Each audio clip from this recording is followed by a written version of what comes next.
2025 we na come say amount 4% appear stadium na no aduane bo no because Mahama Faha woni ana amount for so tubo na so egu appear stadium ho appear wudiobo appear wo yadodo appear tenafie also the mentim case dey me pedmensan kan ya mentim case concerning Asemo Akum Chacha Ebeka for appear stadium o say appear stadium is a threat to Mahama Entino National Security Council anytime we go appear stadium on na Mahama ho bia o mo nchino no appear stadium aba reply to Kum Chacha na mu no obekire mu die ntia Mahama fa ba bia na otata no na we was sending message to Chino Jonas how you put your block media best was say the demo oba like video na down my subscribe button so be click bell notification icon for latest updates na ba kire wa gwenda ma me e wo comment as well as oba so a no she video ma ni aso anya bia hwe e don abo appear stadium ye nyina nim the be friend Ghana hype man e bi say Mahama boy just say names in the bebrebe na the attribute the bebrebe na say ye de ma honorable appear stadium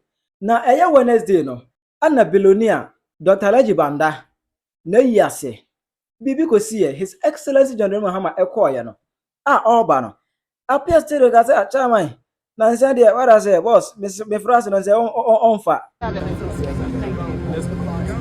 First gentleman of this land. Appear stadium papa dey. Oh bro, you don't trust with the president Maria Kono.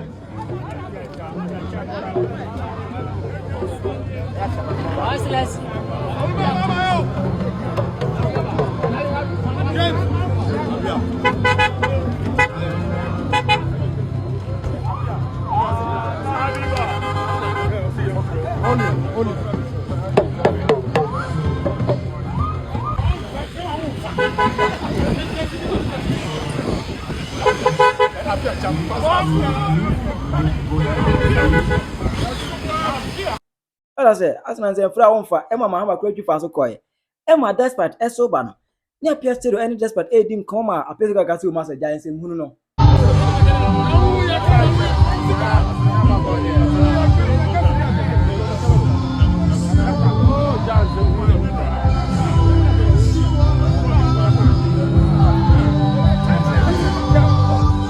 Emma despite kwa hwe ni kakra Emma ebe ya agenda say appear stadium edim Mahama edidi despite attempt because of that so for Kum Chacha ebe fire appear stadium ade a wo ye no Mahama de bia otata no fa ha wunie no you are a threat to Mahama's security Emma catch the National Security Council say anytime we go to appear stadium na Mahama ho bia no omo arrest no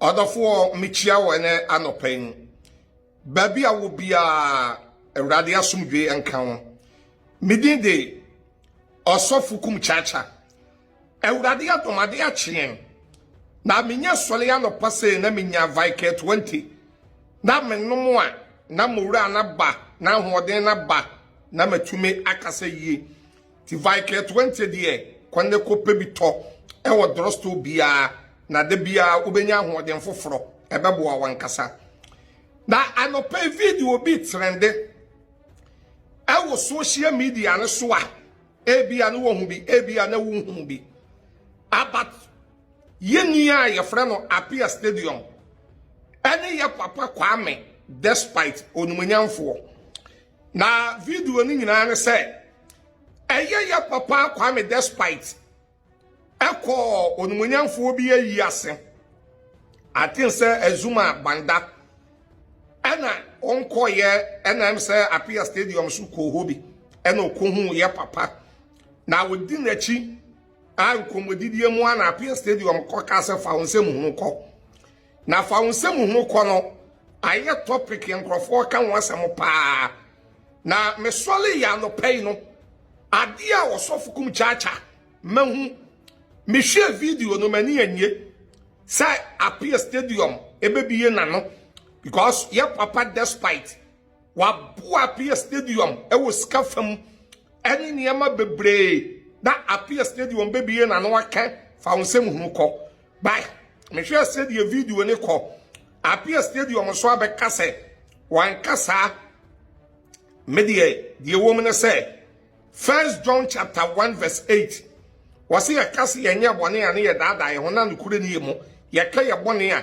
wode ya bone cheyen obie ni wi aso ye perfect memiti we menye perfect kasa anofum wom wobetumi aka nsɛm bi na wonyɛ perfect but the hamme ɛwɔ ha a me yɛde ama Apia Stadium mesrɛ so obɛhyɛ video we ya ama me mesrɛ pa se video yi asof kum chiacha me ye wobɛhyɛ ɛde ama me na wa like me na wa follow me adia Apia Stadium ye wɔ kurom ha sof kum chiacha me ka se enye na sese national security any BNI any aban krofo etumi efre Apia Stadium etunifunie hwa ye wɔ kurom amame ka se nkyerɛw ya papa John Mahama menini ti say mekɔ ne nkyɛn a mekɔ ofie mekɔ ne nkyɛn a mekɔ Jubilee House by adeɛ baako a ya na eyi ne sɛ hwɛ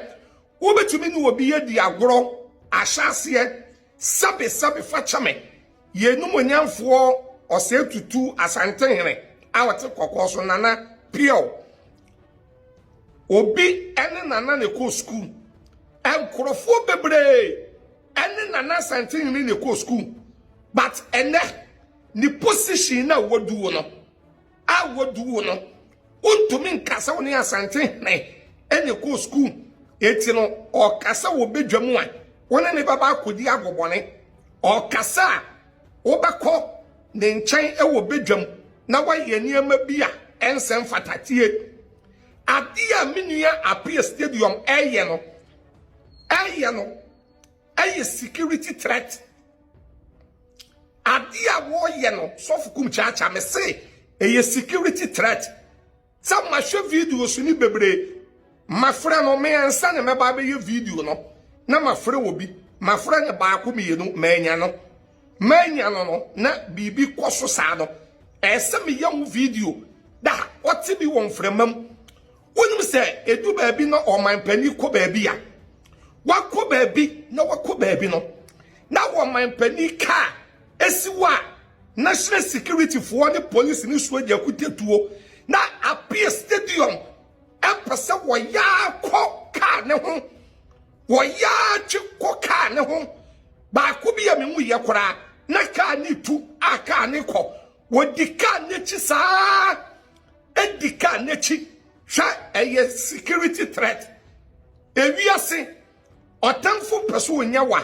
wɔde fa de wɔ bɛn wo so de wɔ bɛn wo paa a woni ne yɛ kuros wɔde fa de so nipa fiefo nso ɛna yɛ natamfo aboa bi bɛka wa ya na firiwa wo ntomam pacho tie mutie ne yie baako bi nso a me hu yɛ no man pani kɔ baabi na Apia Stadium edi n'akyi saa edi ka n'akyi ama ka no ka ne kura gyina yɛ ama ka ne gyina yɛ kyasa medwe ho a mente aseɛ I can't understand I can't think far so on man pani ka twa yɛ wɔ enkra ha yɛ wɔ baabi wɔ kora na wo kwa yɛse yɛ wɔ security zone ɛwɔ yɛ security zone a wontumi mfa hɔ na wo man pani ka na ɛkɔ na Apia Stadium na yɛ gyina ka ne gyina so man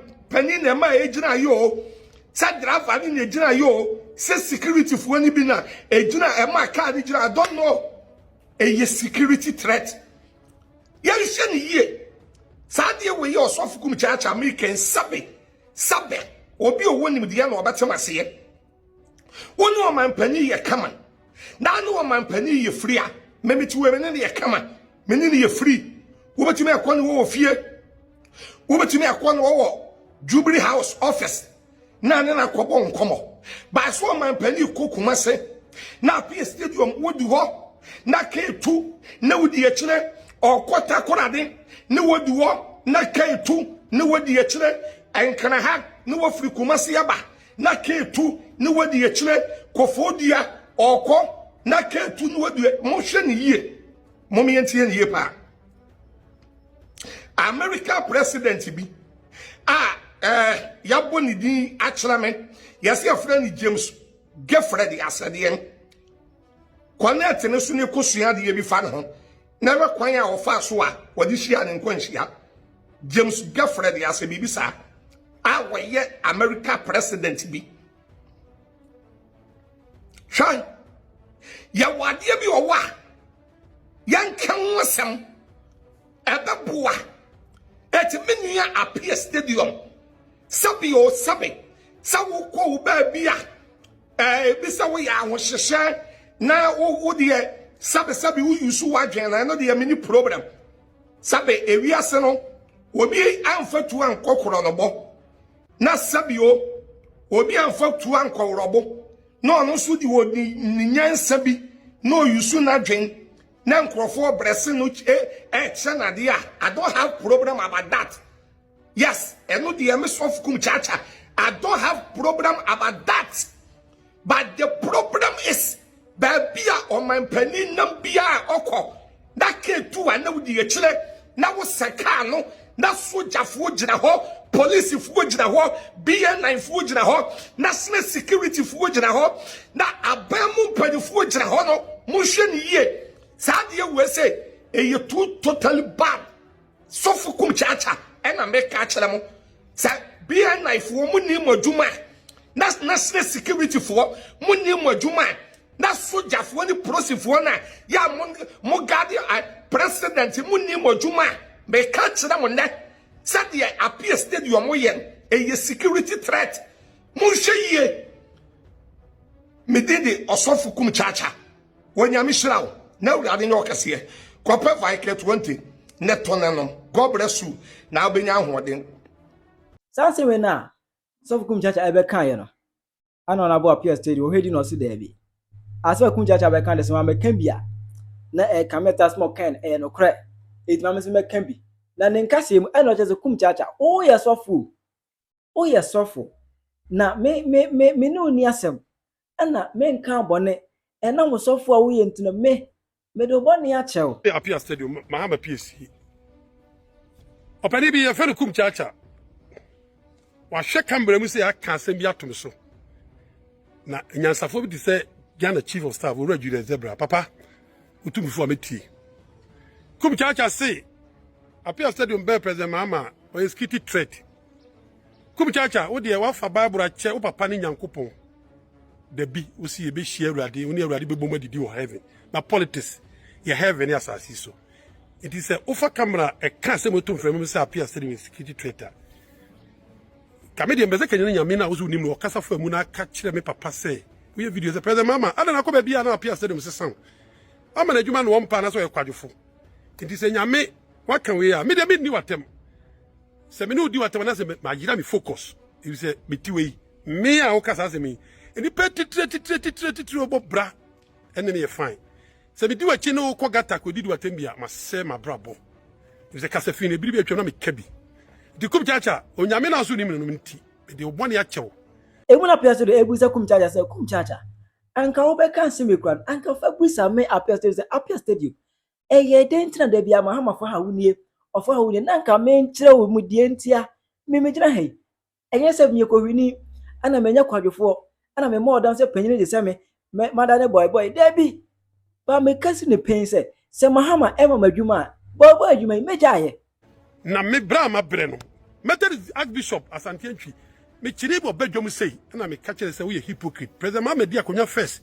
Na utimi ke kanwadwen enaku na na kufa do be ye ntonka. Ade na mo ye nya atwon. Asema me gira bedwom ye say papa ndi ma na hye security ya twetwe me so owia na me na me yire nkwa na nanim. De kum chacha. So we say, oh, kakre, chira be adwuma bo NDC, no so so ye adwuma. Enti wo de wo so bo ho na so ye adwuma. Apia said we say, me na bibia meka kire wo. Said o mampani ama appointee wa mema nkofu adwuma no.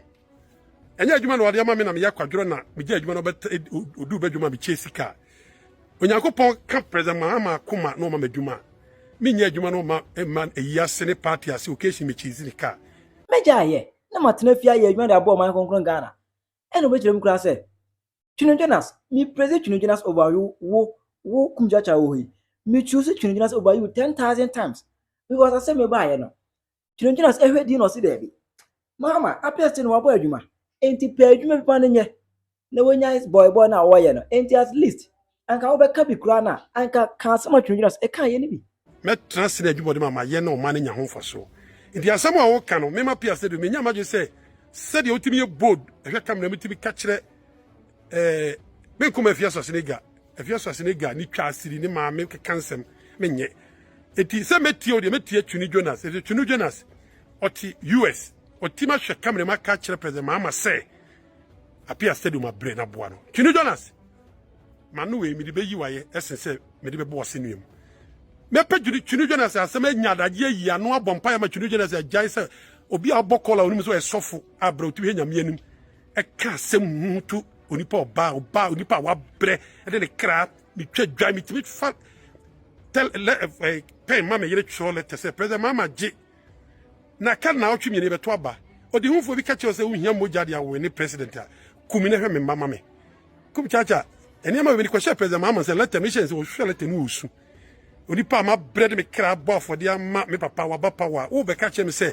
okọ bedwomu a ompa me na security fo ncheme na me security threat me ne bibia me ka kire sa me mama ho kwa me focus be bia ekono wo be ma yira me di nyame a wo so nim no e de wo bone chew said your president Mahama ai ma ni pebuaje omodi am omunwuma no obema mi bi o ma mi bia hu se me delicate chi obedwom biem me si a chega na ne bia wo ye nua ne apia stadium a wo ta me kura suma me say sa ba tre Kumasi support to NDC na ye kani e che said odi koke twam o hitru me da kan ne bia se o from apia stadium once again me nya ready se metima manotia osahene Dr. Osekwame despite that onipa bia o ye ready dwon kontomponto me from say manotia Dr. Osekwame despite oni ni nyame ene bedi me da mose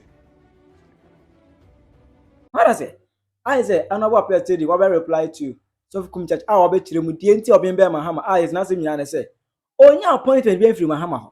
And occasionally pain say Mahama man appointment near ya, obey Juma, obey Jai boy, no. Any hype man now. The building who's can even order done from hype, obey Jai. Is a better person, a Jai idea, any young country, Excellency John Mahama say. Appear stadium a show. Pay Juma man, na ontimi entina fa. Chirawa your mama e comment section. Hype in your blog media.